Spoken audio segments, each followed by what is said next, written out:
High and welcome to my channel, welcome to the another episode. তো আজকে আমরা গ্রাম চিকিৎসালয়ের review করব, যেটা পঞ্চায়েতের যারা বানিয়েছিল টিভিএফ এবং তাদেরই ক্রিয়েশন এবং অ্যামাজন প্রাইমে রিসেন্ট মুক্তি পেয়েছে। তো এই সিরিজটা কেরম লাগলো, কি বৃত্তান্ত, এন্টায়ারটা বলবো। এটা কি পঞ্চায়েতের মতো হলো, এটা কি পঞ্চায়েতের কপি, সেগুলো জানতে হলে তোমাকে ভিডিওটা পুরোটা দেখতে হবে। এই সিরিজটা একদম যদি বলতে হয় তাহলে পঞ্চায়েত যেই আদলে তৈরি ছিল সেম এই সিরিজটা কিন্তু সেম আদলে তৈরি। প্রতিটা প্লট পয়েন্টকে সেম ভাবে রাখা হয়েছে।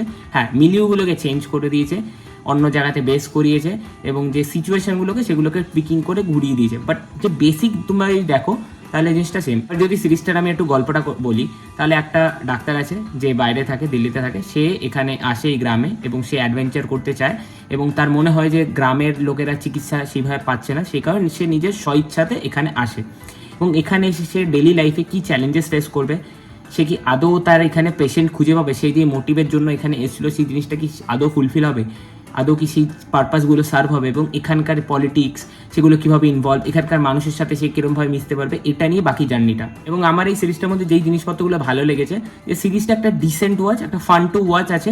কিছু কিছু জায়গাতে কমিকটা ভালো, পারফরমেন্সটা অ্যাভারেজ টু ডিসেন্ট বলবো। হচ্ছে যেই গল্পের যে আইডিয়াটা বেশ ভালো ছিল এবং তারপরে যে জনার শিফট হয়ে যেই গল্পটাতে ঢুকছে সেই গল্পের যে প্লটটা সেটাও আমার কোথাও গিয়ে ভালো লেগেছে। হ্যাঁ, সেটা নিয়ে একটা প্রবলেম আছে, সেটা আমি পরে আসছি। 3 নম্বর এপিসোড অবধি এই গল্পটা একদম স্ট্রেট ফরওয়ার্ড একটা ন্যারেটিভে এগায়। 4 নম্বর এপিসোড থেকে গল্পর যে জনারটা সেটা পুরো সুইচ হয় এবং অন্য একটা জনারে জাম্প হয়, সেই জনারে জাম্প হয়ে আবার ব্যাক টু ওন হিজ জনার, এই জনারটার মধ্যে আবার চলে আসে। মানে জনরা শিফটিং কিন্তু এই সিরিজটার মধ্যে তোমরা দেখতে পাবে। বাট সেই পিকিংটা ভালো লেগেছে এবং যে গ্রামটাকে যেভাবে দেখিয়েছে বা যেই সমস্যাগুলো সেগুলো রেলিভেন্ট এবং টিভিএফ এটা করতে তারা মানে মাহির সেই কাজটা করতে, তারা সেটা ভালো করেছে।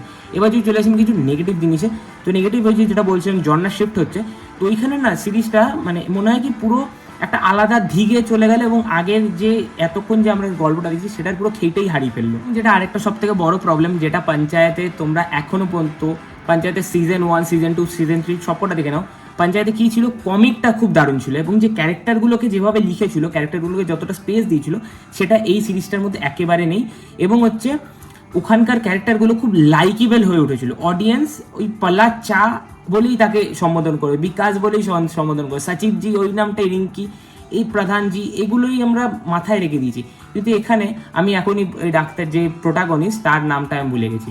এই জিনিসটা কিন্তু খুব প্রবলেম, কারণ দর্শক যতক্ষণ দেখছে ঠিক আছে, এন্টারটেন লাগছে, বাট যেই স্ক্রিন থেকে বেরিয়ে আসছে জিনিসটাকে মনে রাখতে পারছে, রিকল ভ্যালুটা কম এবং হচ্ছে ওই লাইকেবল ফ্যাক্টরটা একদমই কম এবং প্রোটাগনিস্টের ক্যারেক্টারটা একটু ডালি আছে বলতে পারো, লেখাটাই ডালভাবে আছে।